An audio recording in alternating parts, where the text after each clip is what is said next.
साहेबांचा कितीही ओरडा बसला, कितीही बोलणे खाल्ले, तरी मी चहा पिणं काही सोडणार नाही. तो माझा जन्मसिद्ध अधिकार आहे आणि तो मी निभावणारच, असं माझं ते ब्रीद वाक्य आहे. चहा सोडायचा नाही.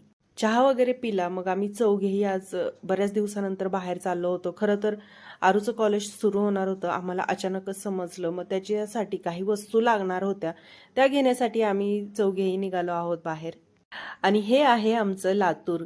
खरं तर आज पहिल्यांदा एवढं शांतता पाहिली आहे मी लातूरमध्ये. खरं तर ट्युशन एरियाला पण सुट्टी आहे, म्हणजे मुलं बऱ्यापैकी सर्व गावाला गेले आहेत आणि बरेच लोक गावाला म्हणा दिवाळीमुळे इकडे तिकडे गेलेले आहेत. त्यामुळं खरंच खूप शांतता होती बऱ्याच दिवसानंतर.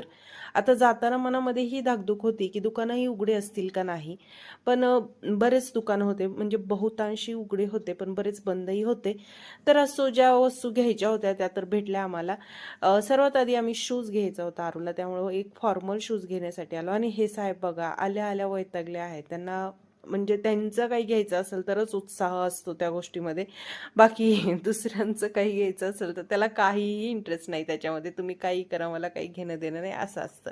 त्यानंतर बॅग हाऊसमध्ये गेलो. आरूला एक बॅग पण घेतली. आता त्याचं कॉलेज सुरू होणार होतं म्हणून. आणि फिरून फिरून खरं तर मीही वैतागले होते आणि आम्ही दोघंही असे झालो होतो.